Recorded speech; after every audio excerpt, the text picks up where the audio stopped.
World Cup is supposed to be the people's tournament, the sport born in the streets, played in favelas and school fields and back alleys all over this earth, the one game that belongs to everyone. So explain to me why the cheapest ticket to the 2026 World Cup final costs $5,785. Explain to me why there are tickets listed on FIFA's own official website for $2 million. Explain to me why 180,000 tickets went unsold 2 days before the tournament started, because prices were so high that even the fans who love this game more than anything couldn't afford to walk through the door. And then explain to me why FIFA, the organization running all of this, calls itself a non-profit. This video is about the machine behind the world's most popular sport, and by the end of it, you will never watch a World Cup the same way again. Let's start with the promise they made, and then broke. When the United States, Canada, and Mexico bid to host the 2026 World Cup, they put a number in writing. The maximum price for a seat at the final would be $1,550. That was the promise. That was in the official bid documents. By April 2026, the cheapest standard final ticket had already hit $5,785, nearly 4 times the promised maximum. The most expensive seats reached $10,990, and then they tripled. On FIFA's own official resale marketplace, the one FIFA itself runs and takes fees from, tickets for the final were listed at up to $46,000 for the best available seat. Some individual listings on the platform crossed $2 million. This is not the secondary market. This is not a scalper in a parking lot. This is FIFA's own website. And when fans complained, when fan groups called it a monumental betrayal, when politicians launched investigations, FIFA President Gianni Infantino went on camera and told fans to chill. Those were his exact words, chill. Now let's talk about the money. Because FIFA talks about football, what they're really running is a financial empire. The 2026 World Cup is the most lucrative sporting event in human history. FIFA expects to generate $13 billion in revenue from the 2023 to 2026 commercial cycle. $8.9 billion of that comes directly from this tournament alone. That is a 56% increase from the Qatar 2022 World Cup, which itself generated $7 billion. Where does the money come from? Broadcasting rights, $4.26 billion. Hospitality and ticket sales, $3.1 billion, a 216% increase from Qatar. Sponsorships from Coca-Cola, Adidas, Visa, Hyundai, Aramco, Bank of America, McDonald's, and 20 other corporations, $2.8 billion. Where does the money go? FIFA says more than 90% is reinvested back into football. Here's what that actually means in practice. Prize money for all 48 teams combined, $871 million. Less than 8 cents returned for every dollar earned. The winning nation takes home $53.5 million. FIFA keeps the rest. And every team that qualifies gets a guaranteed minimum of $12.5 million. For Brazil or Germany, that barely covers a week's wage bill for their squad. FIFA's own reserves, the money it sits on, currently stand at roughly $4 billion for a non-profit. But here is where it gets personal for the fans, because the tickets are only the beginning. A fan following their national team from the group stage all the way to the final would spend more than $7,000 on tickets alone, before a single flight, before a single hotel room, before a single meal. And those hotel rooms, in host cities, prices are running 31% above baseline on match days. In Houston, hotel rates jumped from $179 a night to $225 immediately after the group draw was announced. An estimated $900 million in additional hotel revenue is being extracted from fans across the 16 U.S. host cities. And then you get to the stadium, and you buy a beer, $19 for a Stella Artois. Former Wales international Thomas Robson-Kanu went on social media and called the food and drink situation shambolic. He said, "Football is the game of the people. It should be inclusive, safe, and enjoyable for everyone." FIFA's response was that food and beverage pricing reflects local market conditions at each venue. They outsourced the concession decisions. So the hunger of a fan who spent $1,000 just to get through the gate is a local market condition. One dedicated fan from Southern California named Paul Marshall attended 11 games at this World Cup. He spent more than $10,000 on tickets alone, and he is not going to the final. He said it himself. It's insane. Now let's talk about what FIFA actually is, because the non-profit label is doing a lot of work here. FIFA is registered as a non-profit organization under Swiss law, which means it pays a minimal amount of tax on billions in revenue in the entire period from 2011 to 2014. FIFA paid $75 million in tax on $5.7 billion in total revenues, less than 2%. In 2026, they will generate $13 billion from a non-profit. FIFA has more member countries than the United Nations, 211 member associations. It answers to no government. It faces no meaningful external regulation. It is, in the words of journalist Ken Benzinger, author of Red Card, largely unaccountable to anyone other than itself. And then came 2015. On May 27, 2015, Swiss authorities raided FIFA's headquarters in Zurich at dawn. The U.S. Department of Justice indicted 9 FIFA officials and 5 corporate executives for racketeering conspiracy, wire fraud, and money laundering. The IRS criminal investigation chief stood at a podium and said, "This really is the World Cup of fraud, and today we're issuing FIFA a red card." The investigation uncovered a 24-year scheme spanning at least 2 generations of officials, more than $150 million in bribes and kickbacks paid to secure broadcast and marketing rights. Billions of dollars moved through shell companies, offshore accounts, and Swiss bank intermediaries. Brown envelopes with $40,000 in cash handed to delegates in hotel rooms in Trinidad. Votes for sale. Entire World Cup hosting decisions, including Qatar 2022, under a cloud of corruption allegations. Former U.S. Attorney Michael Garcia ran a 2-year internal investigation and found FIFA's organizational culture was built on, in his words, greed, secrecy, and corruption. The U.S. Department of Justice dropped the last remaining FIFAgate bribery trial in late 2025, just months before the 2026 World Cup began. Observers noted the timing was convenient. Former FIFA governance chief Miguel Maduro called the original prosecution a missed opportunity. FIFA, meanwhile, says it has reformed.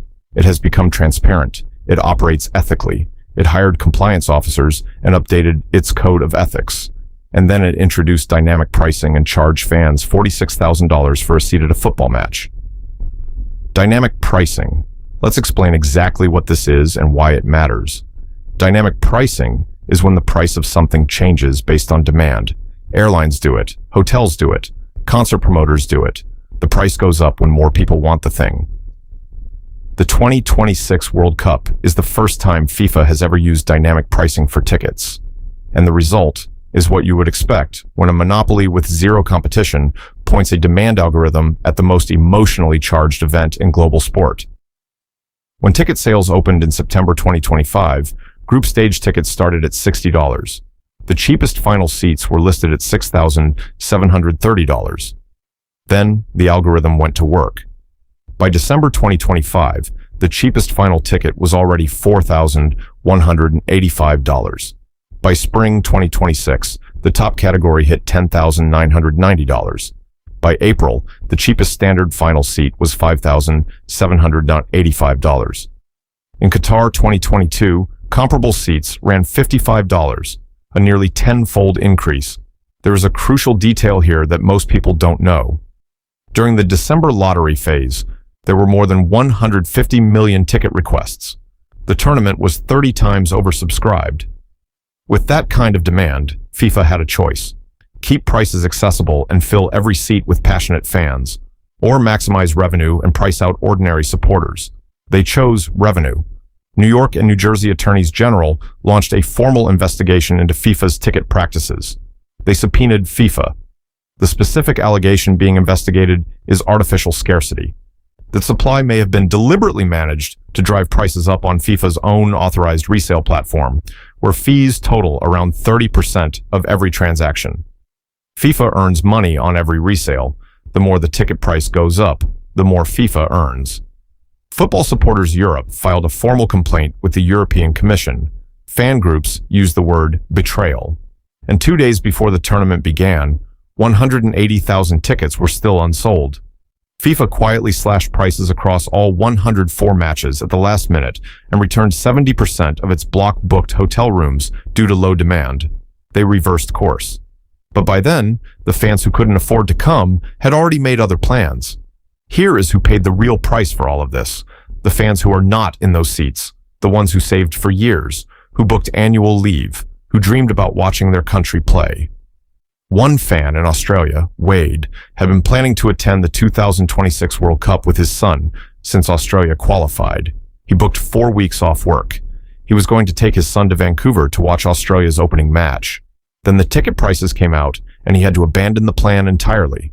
He told reporters, "It seems to be the World Cup of capitalism." Joe Connor has traveled to 144 countries watching football. He calls himself the greatest soccer tourist alive. He is the exact person FIFA should want inside their stadiums, a passionate, lifelong fan. He is watching this World Cup on television. He said the economics made no sense. For the price of one premium World Cup ticket, he can watch Copa America in Argentina, Derby Day in England, and Scout Morocco for the 2030 World Cup combined. He is not rejecting football. He is rejecting the economics FIFA built around it. And then there are the fans who couldn't come even if they could afford it. Haiti qualified for the World Cup for the first time in over 50 years, a historic moment for a country and its people. Most Haitian fans were unable to attend due to U.S. travel restrictions. The same applied to fans from Iran. FIFA says it does not control everything and that it tries. But FIFA chose to host in a country with an immigration ban affecting qualified nations. And those fans, the ones who would have given anything to see their team play, were told to chill. Here is what the taxpayer is paying for while FIFA takes the profit. In Canada, the Parliamentary Budget Office calculated total government spending to support hosting at 1.066 billion Canadian dollars. That includes 473 million Canadian dollars from the federal government and 593 million Canadian dollars from provincial and municipal governments. With Canada hosting 13 matches, that works out to roughly 82 million Canadian dollars of public money per match. Vancouver's police deployment alone is expected to cost over $1 billion. Host city contracts, reviewed by ProPublica and the Houston Chronicle, found that almost all organizing costs fall on cities. And these same contracts indemnify FIFA against any financial losses from protests or strikes. The public bears the risk. FIFA keeps the upside. 12 of the last 14 World Cups have resulted in financial losses for host countries. FIFA generates record revenue. The cities and countries hosting the event go into the red. And FIFA's reserves grow. FIFA's culture chief called it profit over people. Former FIFA Governance Committee Chairman Miguel Maduro said the commercial actor dimension is taking precedence.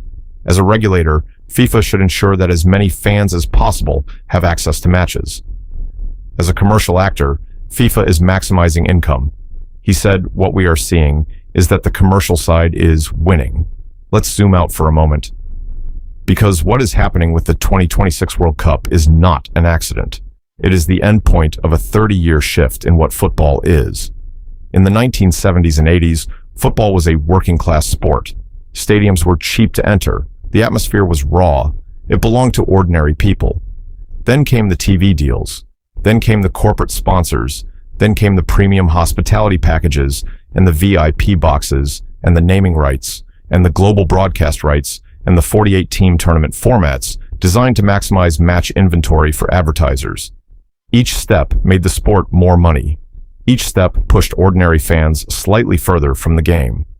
The 2026 World Cup is where that 30-year journey arrives, the most lucrative sporting event in human history, and ordinary fans watching from home. Football Supporters Europe's director Ronan Avane told Newsweek, "Many people are simply being priced out of the tournament. Even those who are buying tickets are putting themselves and their families under financial pressure." One observer described it perfectly. Sport is nothing without its fans. If ordinary people can't afford tickets anymore, what does that mean? UEFA, watching all of this, has already announced it is going in a different direction. Euro 2028 will have nearly half of all tickets priced under $60. UEFA saw what FIFA did and chose a different path. So here is where we land. FIFA will generate $13 billion from this World Cup, more money than any sporting event in history. A non-profit organization registered in Switzerland, paying minimal tax on billions in revenue, built on a history of institutional corruption that ran for 24 years and was described by U.S. prosecutors as the World Cup of fraud. Right now, in 2026, it is charging fans $5,785 for the cheapest seat at the final. It told fans to chill. It is under investigation by 2 state attorneys general. It took 30% fees from resale transactions while prices climbed toward $2 million per ticket. It left 180,000 seats empty days before the tournament because it overpriced them. And then, it quietly cut prices when the embarrassment became too much. And the fans, the ordinary people who built this sport with their money and their passion and their decades of loyalty, are watching from home.